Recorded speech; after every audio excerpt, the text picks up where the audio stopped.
Hey, it's Drew here with Iron and Lime. One of the biggest questions I had when I was building out my home gym was what are the best bumper plates that offer quality and longevity? I settled on deciding between the Rogue competition bumpers and the Rogue training bumpers. I set about researching it and I couldn't really find much on it, and that was an issue. It's an issue that I'm going to try to provide some resolution on in this video. After years of use, I think I can be in a position to offer some value there to potential customers. So, both of these are International Weightlifting Foundation standard high-end bumper plates from Rogue. Same diameter, same color coding, same weight tolerance. They even look nearly identical, but they're not the same plate. And the difference is real money. Today we go head to head, so you know exactly what you're paying for before you buy. Let's get into it.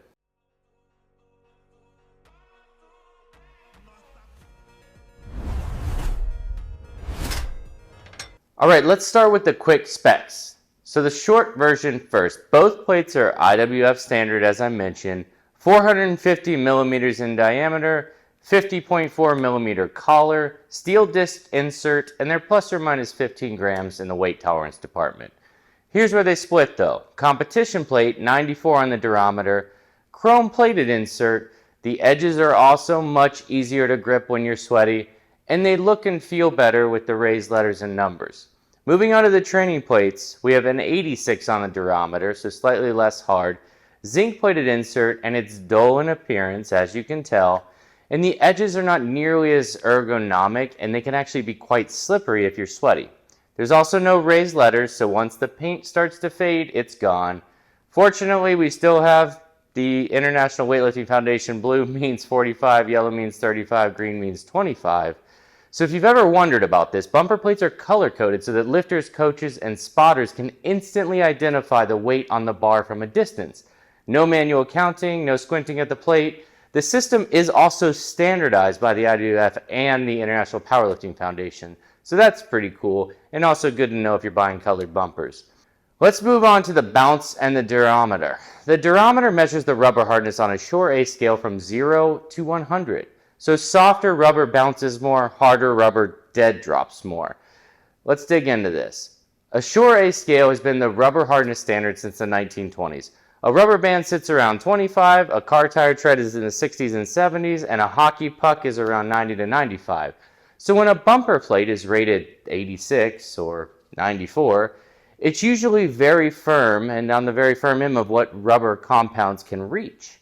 Budget bumpers land in the low to mid 70s. Shout out to the Rogue Echo bumpers though, coming in at an 88 on the durometer. Those offer a ton of value and are my budget recommendation. Training plates cluster in the mid to upper 80s and sometimes to the low 90s, and then most competition plates, which are just going to get beat up, are firmly in the 90s. So the Rogue competition plate is a 94. When it hits the floor, it is kind of a pretty dead bounce. It's not terrible though. Here I'm going to show you me dropping it from hip level, so go ahead and see how that bounce is. And then we have the training plates at 86. You get a little bit more bounce on a hard drop, but it's not drastically more and they don't feel terribly different in practice. Here is me dropping the training plates from hip level. So if you're doing Olympic lifting, cleaning, snatching from the floor, it matters. If you're squatting, pressing, and deadlifting with controlled loading, it doesn't really matter as much. All right, let's talk about the insert, chrome versus zinc. So both plates use a steel disc insert and the coating is different. The competition plate is chrome plated. The chrome is harder, more corrosion resistant, and holds its finish longer. It also looks shiny and classier to me as well. The training plate is zinc plated, fine coating but it's softer, more likely to tarnish over time, and in a human garage it doesn't look nearly as cool and shiny. We do like the shininess of the competition plates after using both, and you can kind of see them up here as well. However, it's not a deal breaker for most people, but if finish longevity matters, I would give the edge to the chrome in the competition. When we talk about the raised flanges, the competition set has raised rubber on the rings on the outside, and it's kind of a sharper ring where you're able to grip it a little better. When the plates are stacked on the bar additionally, there's a little bit extra room there to where the steel discs do not touch each other. And they're also much easier to handle with the outside rubber. So I would recommend the competition for feel. The training plate does not have that same raised edge. It's got a smoother outer flange. It's not as pronounced. It's a minor detail. But if you are buying these and you care about handling it when you're sweaty, that's a big deal. The big caveat here is if I am able to find another set of road competition bumpers at a good price, I would sell my training plates in a heartbeat and switch to competition bumpers. That's how much the feel of the competition bumpers is better in practice than the training bumpers. The training bumpers are okay and they're not bad, and if you never use the competition bumpers, it's probably fine. However, I would tell you that the competition bumper grip is way better than the training grip when you're moving these things around and loading and deloading. All right, now moving on to what matters more than probably anything else, the price. Let's talk money. So if we're looking at a 45-pound competition pair, you're going to pay $438 shipped if you buy them brand new. I recommend trying to find them on Marketplace if you can. But again, that's not cheap. If you're looking at a 45-pound training pair, $372 with free shipping. So $66 less on just a pair of 45s. The set that I would recommend if you're going to buy would be a 300-pound set, and that's 2 25s, 2 35s, and 4 45s. That kind of opens you up to everything that you want to do within reason. When we talk about the training 300-pound set, it comes out to $12.53 shipped. And when we talk about the competition 300-pound set, that comes out to $13.99. So there's about a $150 difference there, and that's real money if you're on a budget. The competition plates are more across the board.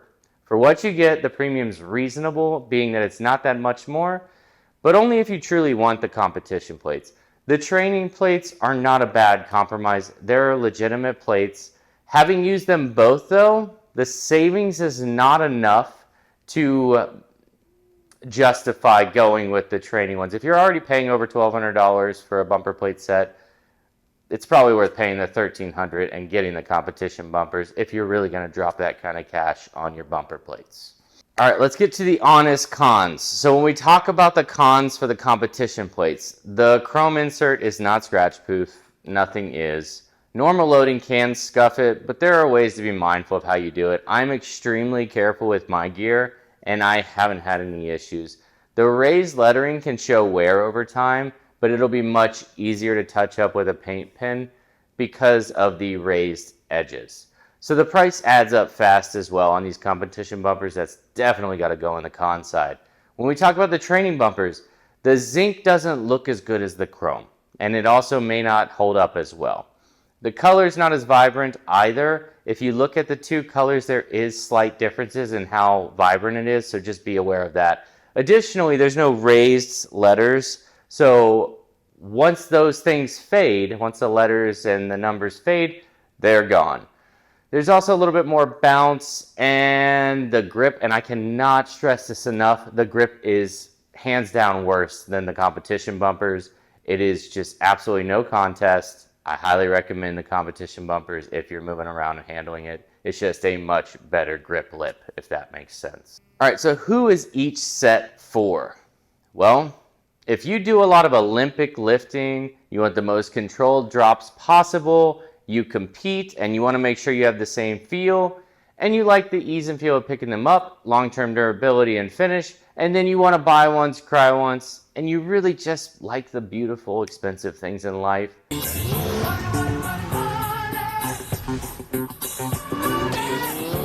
The competition bumpers are for you.